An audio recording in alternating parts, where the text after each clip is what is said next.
When you discovered the law of attraction, you started to believe anything was possible. Life got better, much better.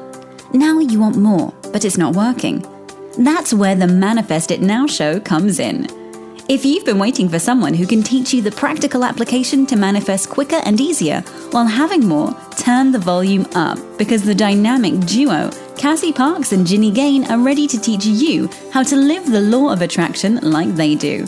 It's time to laugh and learn. Hello, everyone, and welcome to this week's episode of Manifest It Now. I'm here with Cassie Parks. And I'm here with Ginny Gain. And wasn't it just last week, Cass, we recorded together? And now we're across the country. Literally on opposite sides of the country. Opposite sides, opposite ends. Life is so awesome. It is. It's fun. Yeah. So our topic that we're going to talk about today is how to let go of old patterns. So we're going to talk about what that encompasses on a really big and deep level. So it's going to be good. Yes. Yeah. Oh my gosh. Okay. I was going to start talking, but let's talk about what we're excited about first.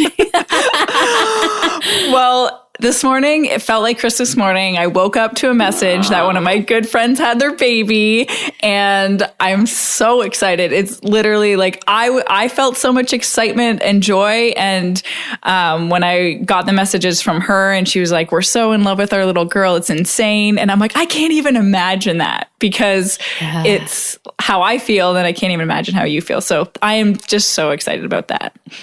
Yes, we are excited, and congratulations and welcoming our newest listener, because I know she's going to be a listener in the car. So excited. Yeah. Congratulations to the two moms. What are you excited about, Cass? Oh man, I am excited about being in California and on a family vacation, which is super fun because it includes my family and my love's family. And then we're meeting my family and going to Disneyland and doing all of the Disney things. And, I've become one of those people, we have outfits for every day. We all have Disney shirts. They all have outfits. I was like, this is too much. So I'm super excited about that, just to have a weekend and be family and get to do a lot of things in a lot of ways. I did not script outfits, but a lot of the things that I've scripted in my life. are happening now. Yeah. So that's so fun. I mean, they're just the different pieces, right? We say all the time, a lot was already here, but this is just another piece of the puzzle. Mm-hmm. And how they all come together is so cool. Yeah, it's amazing. What are you excited about? It's fun that we have back-to-back vacation weeks. Well, I'm excited about babies. Aww. Okay, so do you want to start today? Yes. But that was the funny, of course, I'm excited about babies. I already said it. Let's get to our topic. I know. I was like, Cass, did you forget I already talked about this? You did. You're right. Okay. So why don't you start? You had something come up with your clients this week, and that will set our stage for today. Yeah. So one of the things that came up, or a question led to, is really it's this which is in my work is ever there's not and I think I want to preface with that, you're always going to be having this sort of conversation, because if you're growing into this next version of yourself, it's always coming up. But it's really what does it look like to not have your problems anymore, or to not have the thing that you've been dealing with or fighting or trying to fix, or all the things? What does it feel like to not have that thing anymore, or not be fixing that problem? Who are you? And the way I described it to one of my clients was, who are you when you're not carrying the backpack of that problem all the time? Mm-hmm. What do you feel like when you set it down and you leave it and it gets lost forever? Mm-hmm. It's such a turning point in manifesting and in feeling that connection to our true self, to our future self, because sometimes, most of the time, we don't even realize we're trying to fix a problem. We aren't even aware, Yes. hey, all my energy and all my focus is on how to make this situation better instead of just creating a new situation. That is what I want. Yeah. And so you can see how vibrationally the switch in this focus to that focus is completely different. And whether this comes into play, like if you are looking at what's wrong or looking at the problem or situation, and you're even trying to find the good points of that situation, like an even better step or an even more powerful way to create what you really want is to just ask those questions Cassie brought up at the beginning, like, what is my life without this? And bring your focus there. Yes. And that is not like an instant.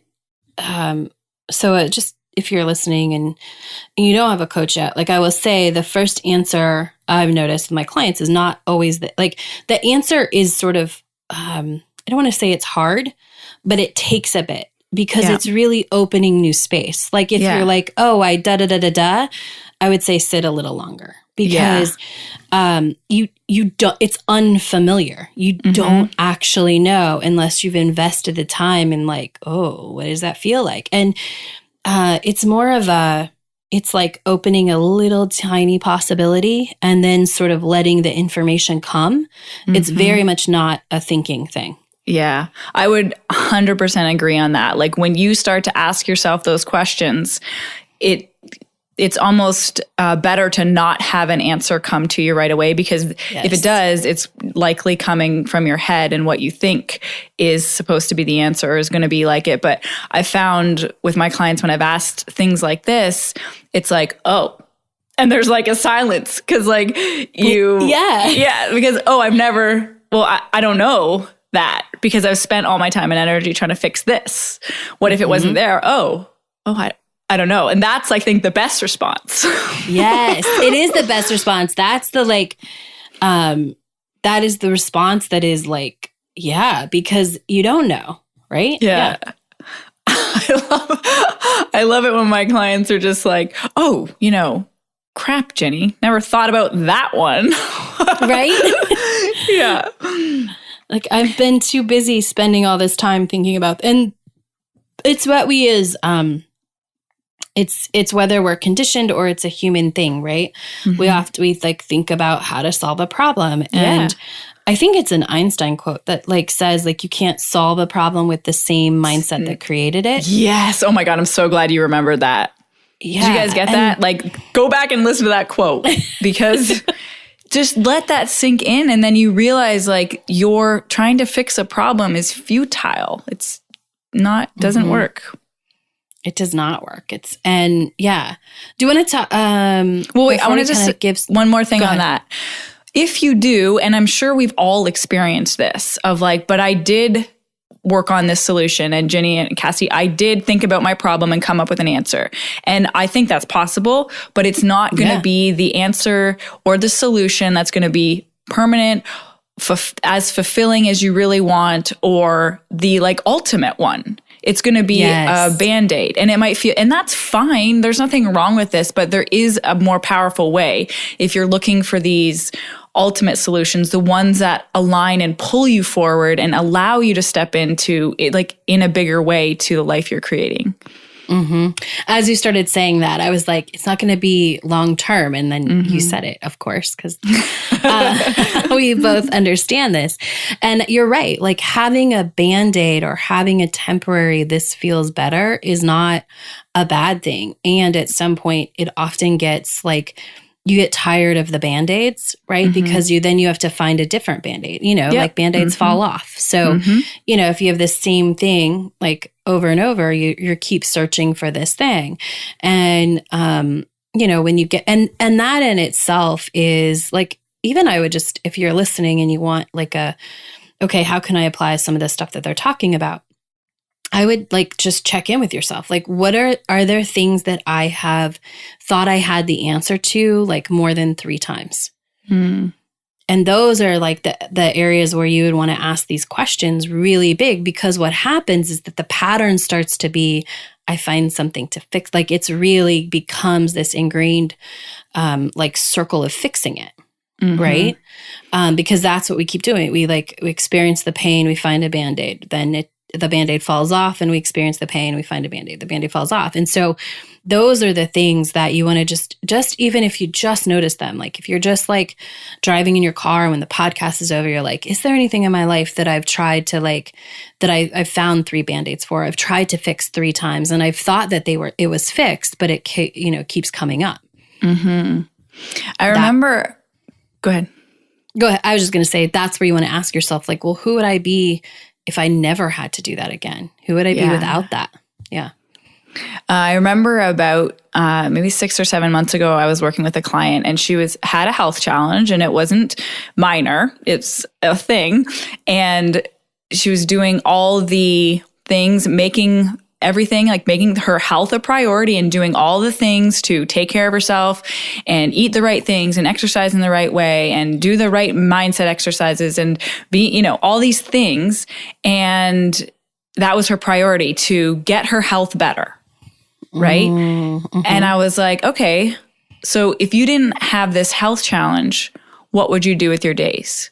Oh, I would go out and I would go shopping and I'd go to lunch with my friends and I'd go dancing. And I'm like, all right, so here's our new focus. Right. Yeah. Yeah. Because even though those things are generally positive, this is why it's so important that it's not about the action that you're taking. It's so much more about the energy and intention you're taking into your actions that's going to make it give you the results. So it's a good example of that. Absolutely. And it's a good example and reminder, like if this is in your mind that there's some sort of list of all the right actions and some sort of list of all the wrong actions, like that's not a thing if you're really truly leveraging the law of attraction and stepping in and doing all the things and creating. Because the list that we typically have in our head of like, ooh, these are all the good things and these are all the quote unquote bad things, or the things that we think will get us closer and the things that we won't, like there's no lists when you're really stepping in and following inspiration. Very often the thing that opens up the most is the thing that someone thought was on that quote unquote bad list. So even using that same example, like all those lists of things that you could be doing to get rid of a problem, if they're done with the intention of, I love being a healthy person, they are going to be a million times more effective than they will be if you were trying to fix the problem. But the actions don't have to change, but your intention and how you're going in them and doing them does. Oh, that's so big. You should rewind and listen to that too. Because it's all what it is, right? And so is that a good time? Like, do you want to bring up the 2 quotes that we talked about, get passed around all the time, but I don't think people really understand them? Totally. So the first one that when we first started talking about this is, I have to let go of who I am in order to become who I want to be, right? And I love that quote. Me too. And I think most people don't get it. It's this deep level we're talking about. Like, what if I'm not? It's looking at the things that I'm trying to fix, even on a minor level. Like, I love the health example that you just gave, because it's it looks on the outside like, yeah, I'm doing it. I'm stepping in. I'm doing all the things, right? But when we really, it's like, oh no, what if I fully let go of that and I go be the person that I want to be? And that letting go is a lot of times letting go of things that we've carried, like, I'm not saying in the health way, but sometimes it's things that you've carried for a long time. It's the thing that, is just become part of you. And it's the thing that you're like, I really want to let go. And yet it's really, a lot of times there's an attachment, because when you let go of that, it's like, who am I? For a second, it really is like, who am I? Who am I? Yeah. Right? It's that, like, when we talked about asking that question, it's like, I don't know what I'd do without it. Right? Yeah. And there is this moment of blank slate, like, who am I? And I've had that experience before. I mean, in my I just life got with certain goosebumps. stories. Because I can feel that. Yeah. And that is go ahead. That's the magic. That place. That is totally. I was just going to say that's the response we want. If you feel if you ask that question, and this comes up in any kind of transition, if you are, going from a full-time mom to part-time empty nester or an empty nester, if you're going from corporate work to self-employed work, if you're if you're transitioning your healthy body and you're recovering from an injury, or going from single to in a relationship to single, like all these little transformations in our life require us to ask these questions, and say, oh, well, who am I now? And that response of like, I would almost say it's a little like scary, but it's like more that like uncomfortable. And it's like, my actual normal response is, oh shit. Yes, right? Like, yeah. And I think it is okay to call it scary, like or uncomfortable, or because it's new. It literally is like, oh shit, I don't know, right? Yeah, it's you're not supposed to know. Yeah. Yeah.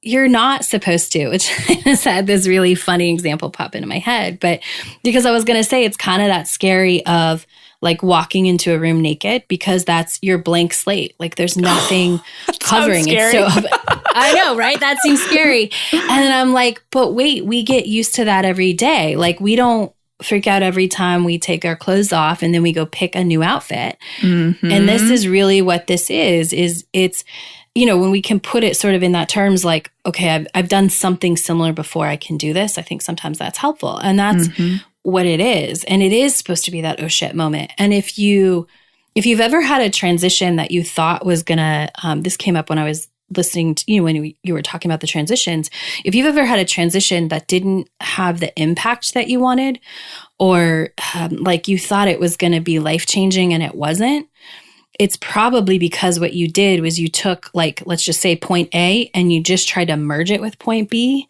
instead of allowing for that I'm just going to call it naked space, like that space of that blank slate, that openness. You just took your married life and you tried to meld it and still become the same person as a single person, just without someone else, right? Versus looking like, okay, what all does this look like? And what are the opportunities, and who do I want to be in this space? You just sort of like, washed it over. And same if single to married, like, or corporate to, you want that oh shit space. Yeah. I mean, I think that we should probably just go patent naked space right now, Cass. I agree. You're right. It's owning your naked space. I will look up the domain name after this. Perfect. I was trying to come up with another practical example of this. And it's like when you're growing and you're realizing that, hey, you know how you have that experience of like, oh my gosh, most of the people around me are negative. And now I see that I used to be like that. And now I'm, it's my intention to be more positive and focus in this way. And a case of going at the one way would be like not. I got excited. I'm like, I see where she's going. Yeah. Is like deciding, oh, I'm not going to hang out with those people anymore. Versus, so you're like trying to control the conditions or do it the action way instead of the who am I? What kind of friends do I have? In like getting clear about the other experience, not trying to fix or control the friends you have now, but making the jump or the going through the, okay, who am I with friends that are supportive, nourishing, and have deep connections. And, or like in this example, so people go, I think they go two ways. They, like you said, they're like, oh, let me just get rid of all my friends. Or they want to change everyone all of a sudden, right? Like they want to, like, how do I fix them now? How do I change them? How do I make them like me? When, you can, I love your, like, what is the other experience? How am I with supportive, nourishing friends? And I think the other question is, who am I, like, all the time as a positive person? Who am I in a group of negative people? Yeah. Versus trying to change like that blank space of, oh, I don't know what that looks like. Right. Because so often people try and like, oh, I want them to all be positive, just like me. Oh, I want to like abandon them and go find other friends. And it's like, no, who am I in this situation? Like, what is this new person that I am? And it's such a more, like specifically in this situation, it's such a more grounded, or I don't know the right word, but way to approach it. Instead of, it's such a more transformative way to approach it, is keeping and staying in your power and not trying to change the other people around you, because it will be more uncomfortable, because you're used to, now you start to understand, hey, I have the power to feel good. Hey, this is when you focus this way, when you talk this way, it feels better. And then, but all of a sudden you're seeing and experiencing all these people that are going the other way. And the reason it feels bad is you're judging that they're doing it wrong. Now, if instead you just kept the focus on you, and you asked a question, I don't remember, but oh yeah. So who do I want to be in a group of negative people? Let that be your practice. Like, because this is your life. You get to decide for you how you want to be. You have no control over the other people, or get to choose how they're going to be or how they're going to think about things or anything. So I love that. Exactly. Yeah. Actually, this came up, and I'm so rarely would mention these things, but it came up a couple times where Ellen was with Bush, and I do not know all the details, but I guess they believe different things. And Ellen had did you see this, Cass? I just saw a post about, like one of the quotes she posted about, like, I'm not going to not be friends with someone who doesn't have the same opinions and thoughts and beliefs. Exactly. And so she did a monologue on that, and it was powerful, and it said exactly that.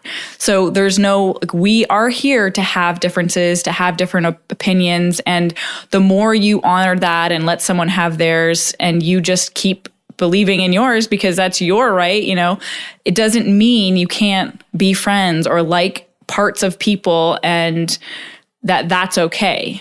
So I think that's important to remember. It is. It's again that choice. And it goes back to, like, we don't have to like just jump ship from everybody who doesn't believe us and go find, because you're actually not going to, you are unique, and you're not going to find somebody who has the 3,482 same thoughts and beliefs as you. Like, where did that number come from? Inspiration. Okay. I was like, is there a fact I don't know here? Just came out of the tip of my tongue. Like somewhere, like the variation, right? Like maybe the first 1,000 are the same, but then it starts to be different, and you don't want them to be exactly the same, because you wouldn't grow.